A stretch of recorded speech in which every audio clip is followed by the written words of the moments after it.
क्या आप जानते हैं कि राजस्थान के चित्तौड़गढ़ में एक ऐसा मंदिर है जहां जो भी जाता है सेठ बनकर लौटता है, जहां दुआओं का सौदा होता है, और वो भी सीधे सांवरिया सेठ से। इस मंदिर का नाम है सांवरिया सेठ मंदिर, जो मंडफिया गांव में स्थित है। यह सिर्फ आस्था का स्थान नहीं, बल्कि भारत के लाखों व्यापारियों का आध्यात्मिक निवेश है, जहां विश्वास और व्यापार साथ साथ चलते हैं। लेकिन यहीं से उठते हैं कुछ ऐसे सवाल जिनके जवाब जानने के लिए लोग सैकड़ों किलोमीटर की यात्रा करते हैं। आखिर सांवरिया सेठ हैं कौन? क्या वे सिर्फ कृष्ण भगवान का एक रूप हैं, या कोई ऐसी रहस्यमयी शक्ति जो लोगों की किस्मत बदलने आई है? क्या सच है कि इस मंदिर में जो भी आता है उसका व्यापार दिन दूनी रात चौगुनी तरक्की करता है? क्या सिर्फ दर्शन करने से ही बिगड़ा हुआ कारोबार फिर से चल पड़ता है? क्या है इस मंदिर का इतिहास? कब और कैसे हुई इसकी स्थापना? इस मंदिर को किसने बनवाया और क्यों? जो मूर्ति यहाँ स्थापित है वो आखिर कहाँ से आई? क्या वो सच में धरती से प्रकट हुई थी एक दिव्य सपना देखने के बाद? क्या ये भी सच है कि इस मंदिर में जो चढ़ावा आता है वो सीधे भगवान के नाम से बैंक में जमा होता है? क्या भगवान का बैंक अकाउंट भी हो सकता है? क्यों सांवरिया सेठ को भारत का इकलौता बिजनेस गॉड कहा जाता है? क्यों व्यापारी लोग अपनी पहली कमाई, अपने मुनाफे का हिस्सा और यहाँ तक कि कंपनी की रजिस्ट्री तक इनसे आशीर्वाद लिए बिना नहीं करते? क्यों हर साल लाखों श्रद्धालु यहाँ आते हैं, सिर्फ दर्शन करने नहीं बल्कि भाग्य बदलवाने के लिए? और सबसे बड़ा सवाल,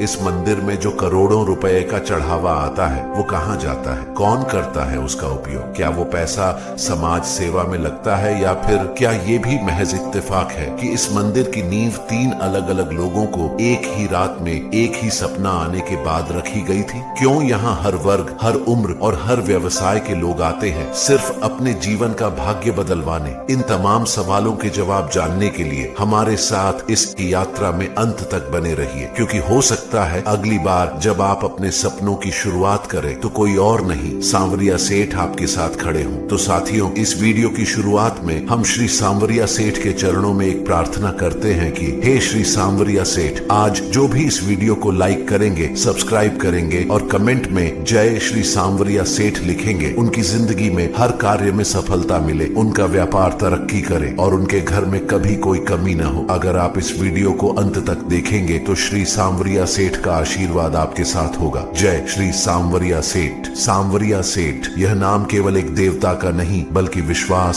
सफलता और कृपा की जीवंत प्रतीक का है। ये स्वरूप भगवान श्री कृष्ण के उस अनुपम, सांवले और आकर्षक रूप का है जो राजस्थान के चित्तौड़गढ़ जिले के मंडफिया गांव में एक चमत्कारी ढंग से प्रकट हुए थे। लेकिन उन्हें सिर्फ भगवान नहीं, सेठ क्यों कहा गया? इसका उत्तर है आस्था और अनुभव की वह परंपरा जो अनगिनत भक्तों की जिंदगी का हिस्सा बन चुकी है। जब हजारों व्यापारियों और सामान्य जनों ने महसूस किया कि उनका व्यवसाय जो घाटे में था अचानक मुनाफे में बदल गया, जब कठिन हालात में भी उन्नति के मार्ग खुलने लगे, और ये सब हुआ सिर्फ इस संकल्प के बाद कि मेरी पहली कमाई सांवरिया सेठ की होगी, तब लोगों ने उन्हें अपने व्यापार का मालिक, भागीदार और संरक्षक मान लिया। तभी से उन्हें सेठ कहा जाने लगा। आज लाखों दुकानों, कार्यालयों, ट्रकों, ऑटो और गोदामों पर लिखा दिखता है, मेरे बिजनेस पार्टनर सांवरिया सेठ। कोई भगवान अपने भक्तों के साथ इतना व्यावसायिक संबंध नहीं निभाता जितना सांवरिया सेठ निभाते हैं। सिर्फ भक्ति नहीं, लाभ भी देते हैं। सिर्फ भाव नहीं, परिणाम भी दिखाते हैं। यही कारण है कि सांवरिया सेठ आज केवल आराध्य नहीं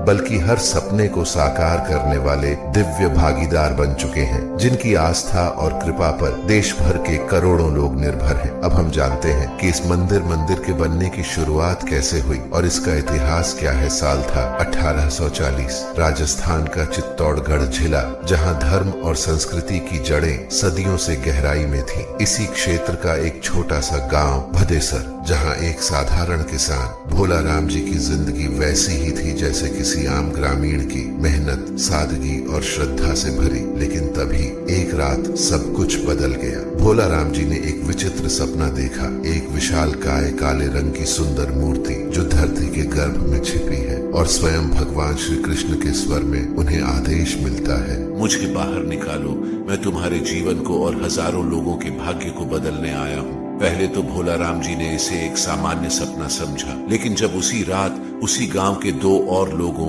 हरिराम जी और गोपीलाल जी ने ठीक वैसा ही सपना देखा तो गांव में हलचल मच गई। 3 लोगों को एक ही रात में एक जैसी दिव्य अनुभूति। क्या यह संयोग था या कोई ईश्वरीय संकेत? सपनों में बताए गए स्थान पर खुदाई शुरू हुई और कुछ ही घंटों में एक चमत्कारिक घटना घटी। मिट्टी के भीतर से एक खूबसूरत गहरे श्याम वर्ण की भगवान श्री कृष्ण की मूर्ति प्रकट हुई। ये कोई साधारण मूर्ति नहीं थी, इसका स्वरूप अद्भुत था। मूर्ति की आंखों में करुणा थी, मुख पर मुस्कान और संपूर्ण रूप में एक दिव्य तेज जो वहां मौजूद हर व्यक्ति की आत्मा को छू गया। एक नहीं बल्कि एक के बाद एक कुल 3 दिव्य मूर्तियां धरती से प्रकट हुई। तीनों मूर्तियां श्याम वर्ण की थी, सभी भगवान श्री कृष्ण के स्वरूप में, लेकिन प्रत्येक का भाव और रूप थोड़ा थोड़ा अलग। और सबसे बड़ी बात, तीनों मूर्तियों का एक साथ प्रकट होना सिर्फ भारत में नहीं, दुनिया भर में एक अलौकिक घटना मानी जाती है। गांव के लोग इस मूर्ति को देखकर भाव विभोर हो गए और तुरंत वहां पूजा अर्चना शुरू की गई। धीरे धीरे आसपास के गांवों तक यह खबर फैली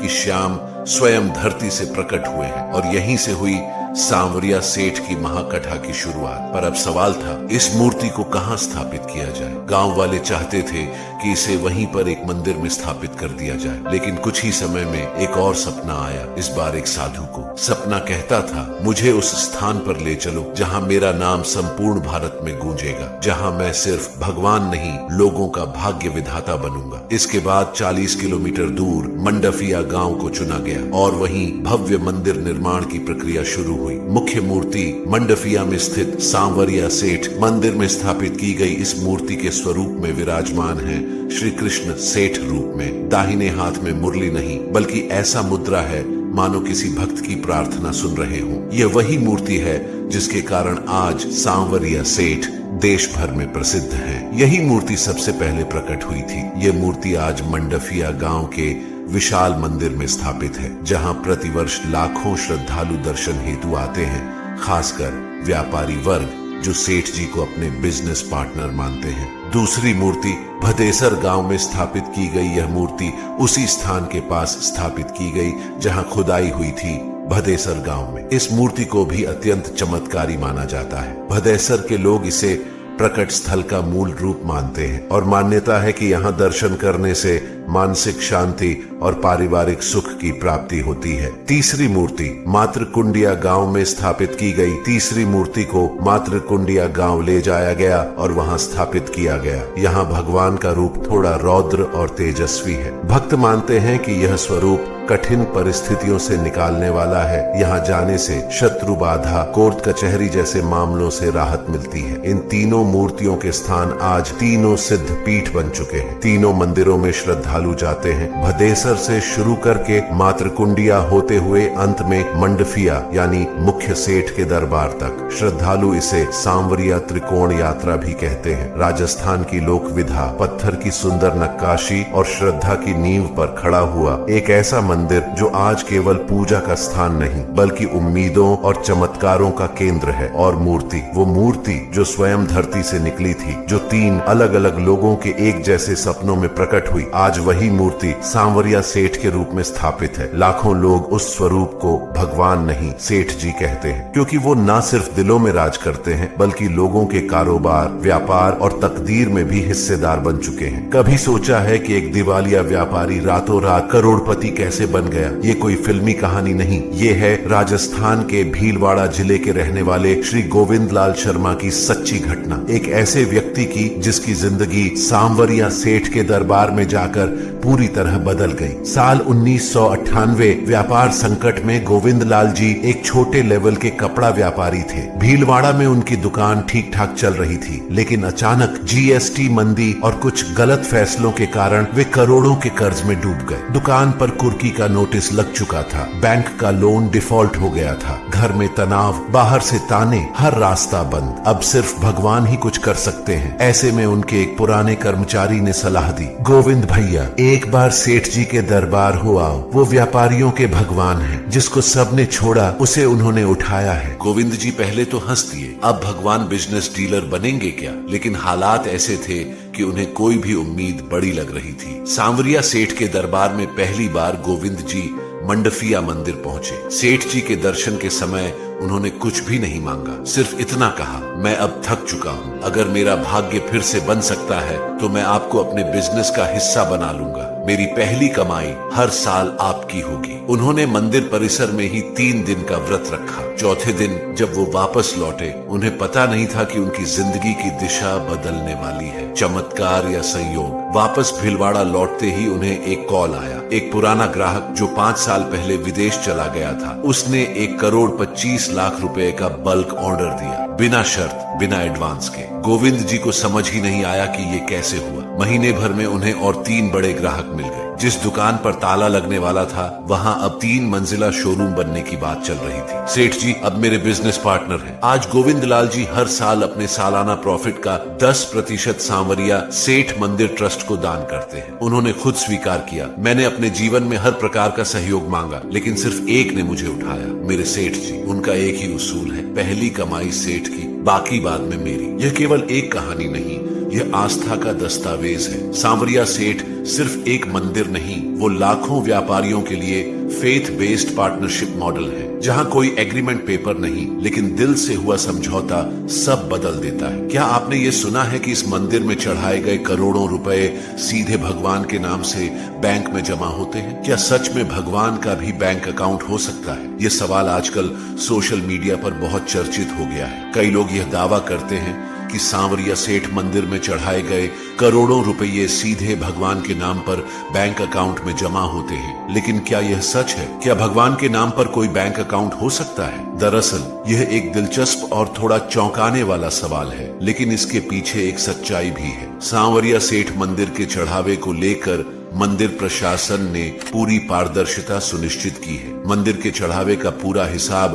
किताब ट्रस्ट के माध्यम से रखा जाता है और एक निश्चित प्रक्रिया के तहत यह पैसा समाज के कल्याण में खर्च होता है। मंदिर का चढ़ावा मुख्य रूप से भक्तों द्वारा अर्पित किया जाता है और यह ट्रस्ट के खाते में जमा होता है, जो कि एक रजिस्टर संस्था के तहत संचालित होता है। अब यदि हम बात करें भगवान के नाम पर बैंक अकाउंट की, तो दरअसल भगवान का नाम उस अकाउंट में होता है, क्योंकि अकाउंट उसी ट्रस्ट के नाम से खोला गया होता है जो भगवान की सेवा करता है। मंदिर के चढ़ावे से न सिर्फ मंदिर के संचालन का खर्च चलता है, बल्कि यह पैसे सामाजिक कल्याण कार्यों जैसे शिक्षा, स्वास्थ्य सेवाएं और जरूरतमंदों की मदद में भी खर्च किए जाते हैं। इस तरह से यह धन न केवल धार्मिक कार्यों के लिए, बल्कि पूरी मानवता के भले के लिए काम आता है। और इसलिए जबकि यह कहना कि भगवान का एक बैंक अकाउंट है एक रूपक हो सकता है,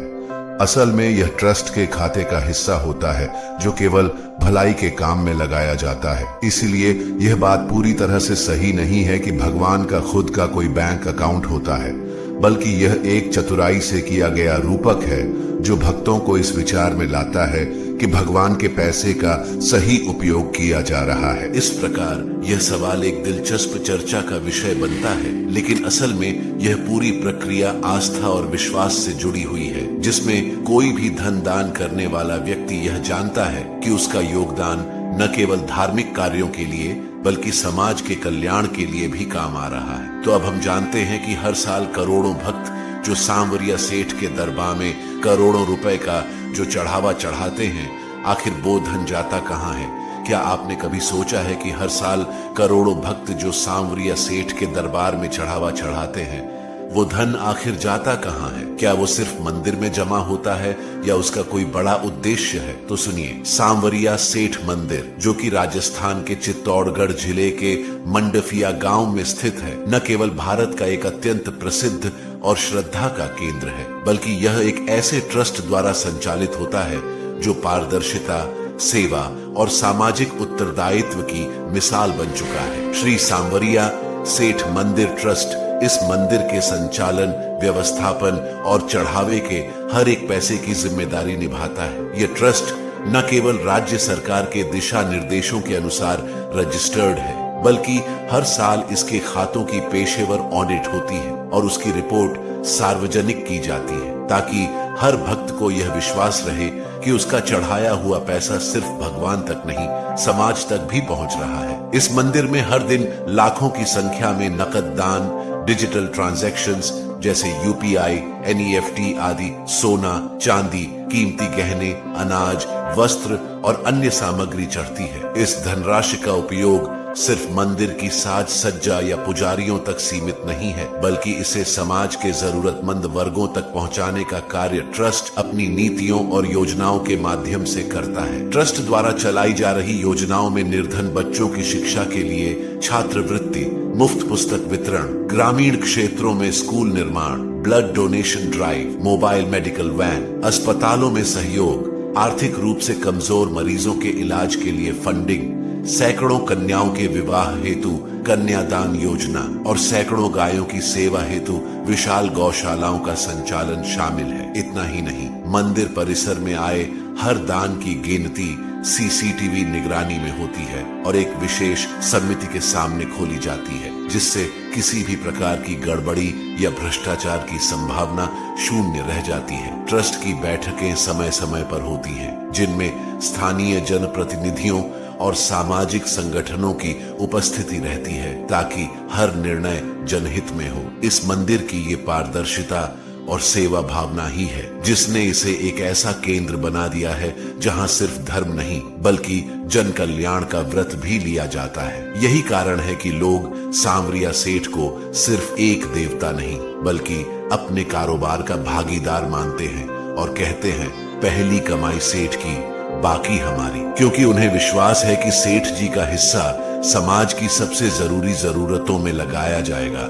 सच्ची आस्था वहीं होती है जहां सेवा भी हो, और सांवरिया सेठ का मंदिर इसकी जीवंत मिसाल है। अब हम जानते हैं कि क्या यह सत्य है कि सांवरिया सेठ मंदिर में जो भी जाता है वह सही में सेठ बन जाता है। सांवरिया सेठ का मंदिर राजस्थान के चित्तौड़गढ़ जिले के मंडफिया गांव में स्थित है और यह केवल एक धार्मिक स्थल नहीं बल्कि एक ऐसा अद्भुत केंद्र है जहां व्यापार, समृद्धि और सफलता की प्राप्ति के लिए आस्था और विश्वास की शक्ति का अनुभव किया जाता है। यहाँ आने वाले लाखों श्रद्धालुओं का यह मानना है कि जो भी श्रद्धा और समर्पण के साथ सांवरिया सेठ के दरबार में आता है उसकी जिंदगी बदल जाती है। पर सवाल यह है कि क्या सच में ऐसा होता है? सांवरिया सेठ मंदिर में लाखों भक्त अपनी इच्छाओं और मनोकामनाओं के साथ आते हैं, लेकिन जो सबसे दिलचस्प बात है वह है यहाँ की चमत्कारी शक्ति। भक्तों का कहना है कि जब वे अपने पहले कमाई का एक हिस्सा इस मंदिर में अर्पित करते हैं या फिर मन से एक संकल्प लेते हैं तो उनका व्यापार अचानक से बेहतर होने लगता है, उनकी परेशानियां दूर हो जाती हैं और वे आर्थिक और मानसिक शांति महसूस करते हैं। यह अनुभव न केवल व्यापारियों का है बल्कि आम लोगों का भी है। अनेक व्यापारी जो इस मंदिर में आते हैं उन्हें विश्वास होता है कि सांवरिया सेठ के आशीर्वाद से उनका कारोबार फलने फूलने लगता है। कई व्यवसायियों ने खुद कहा है कि उनके लिए यह एक प्रतीक बन गया है। जब भी उन्हें आर्थिक परेशानी होती है वे मंदिर का रुख करते हैं और वापस आकर उनके जीवन में सकारात्मक बदलाव आ जाता है। क्या यही कारण है कि लोग कहते हैं कि यहाँ आने वाला सच में सेठ बन जाता है? यह बात तो साफ है कि सांवरिया सेठ की आस्था में इतनी शक्ति है कि यह न सिर्फ मानसिक शांति देती है बल्कि व्यापार में सफलता का मार्ग भी खोलती है। उनके भक्त मानते हैं कि वे खुद को सेठ नहीं समझते बल्कि सांवरिया सेठ को अपने व्यवसाय का संरक्षक और भागीदार मानते हैं। लोग कहते हैं कि जो पहला लाभ वे कमाते हैं उसका कुछ हिस्सा भगवान को चढ़ाते हैं और यहीं से उनका जीवन और व्यापार न केवल स्थिर होते हैं बल्कि ये और बढ़ते भी हैं। क्या यह चमत्कार है या केवल विश्वास का परिणाम? यह सवाल हमेशा उठता है, लेकिन भक्तों का विश्वास और उनकी सफलताएं इसका प्रमाण है। तो सवाल यही उठता है, क्या सच में हर वो व्यक्ति जो सांवरिया सेठ मंदिर जाता है वह सेठ बन जाता है? जबकि यह पूरी तरह से व्यक्ति की आस्था, समर्पण और कर्मों पर निर्भर करता है। लेकिन यह भी सत्य है कि यह मंदिर न केवल आस्था का प्रतीक है बल्कि सफलता की ओर अग्रसर होने का रास्ता भी दिखाता है। सिखाता है। इसीलिए जब कोई भक्त सांवरिया सेठ के दरबार में जाता है तो वह न केवल किसी शक्ति का आशीर्वाद प्राप्त करता है बल्कि अपने जीवन और व्यापार में एक नई दिशा और ऊर्जा भी पाता है। यह सत्य है या केवल एक विश्वास? यही प्रश्न हर श्रद्धालु के मन में उठता है। लेकिन अनुभव ये साबित करते हैं कि सांवरिया सेठ के आशीर्वाद से हर कोई सचमुच सेठ बन सकता है। सांवरिया सेठ का मंदिर क्या सच में सोने का बना है या किसी और धातु का? सांवरिया सेठ मंदिर के बारे में एक सामान्य धारणा है कि यह पूरी तरह से सोने से बना है, लेकिन क्या यह सच है? इस मंदिर की भव्यता और आकर्षण के कारण बहुत से लोग यह मानते हैं कि यह सोने से बना हुआ है, लेकिन असलियत में ऐसा नहीं है। सांवरिया सेठ मंदिर राजस्थान के चित्तौड़गढ़ जिले के मंडफिया गांव में स्थित है और इसकी वास्तुकला पूरी तरह से पारंपरिक और समृद्ध है। मंदिर का निर्माण मुख्य रूप से पत्थर और अन्य सामान्य धातुओं से किया गया है, लेकिन इसके अंदर की सजावट और कलात्मक कार्यों में सोने का प्रयोग किया गया है। मंदिर के गर्भगृह की दीवारों पर सोने की परत छड़ी हुई है जो उसकी भव्यता को और भी आकर्षक बनाती है, लेकिन मंदिर की संरचना पूरी तरह से सोने से नहीं बनी है। सोने के अलावा मंदिर की आंतरिक सजावट में चांदी और अन्य कीमती धातुओं का भी उपयोग किया गया है जो इसे और अधिक दिव्य और खूबसूरत बनाते हैं। खासकर सांवरिया सेठ की मूर्ति के आसपास की सजावट में सोने का उपयोग प्रमुख रूप से हुआ है। मंदिर में चढ़ावे का जो पैसा आता है उसका एक हिस्सा इस प्रकार की भव्य सजावट और मरम्मत में खर्च किया जाता है ताकि यह स्थान और भी अधिक आकर्षक और भक्तों के लिए पवित्र बना रहे। तो यह कहना गलत होगा कि यह मंदिर पूरी तरह से सोने से बना है, बल्कि यह मंदिर अपनी वास्तुकला और आंतरिक सजावट के कारण प्रसिद्ध है, जहां सोने और अन्य कीमती धातुओं का संयोजन किया गया है। यह एक महत्वपूर्ण धार्मिक स्थल है जो अपनी सुंदरता, आस्था और समृद्धि के लिए जाना जाता है और इसकी भव्यता एक दीर्घकालिक प्रक्रिया और भक्तों की श्रद्धा का परिणाम है। एक और दिलचस्प जानकारी यह है कि इस मंदिर के निर्माण के बाद सांवरिया सेठ ने एक विशेष मंत्र या तंत्र तैयार किया था जिसे आज भी कुछ विशेष भक्तों और व्यापारियों के बीच साझा किया जाता है। यह मंत्र विशेष रूप से व्यापार में सफलता और मुश्किलों के समाधान के लिए होता है। हालांकि इस मंत्र का प्रयोग सार्वजनिक रूप से नहीं किया जाता और यह केवल उन्हीं लोगों को बताया जाता है जो सही आस्था और श्रद्धा से मंदिर में दर्शन करने आते हैं। इसके अलावा सांवरिया सेठ मंदिर का धन्य पूजा स्थल केवल श्रद्धा का केंद्र नहीं है, बल्कि इसे गुप्त साधना केंद्र भी माना जाता है, जहां विशेष प्रकार की पूजा विधियां होती हैं जो केवल कुछ खास व्यक्तियों के लिए होती है। कहा जाता है कि इस मंदिर में कुछ विशेष रातों में जब वहां बहुत कम भक्त होते हैं तो कुछ अविस्मरणीय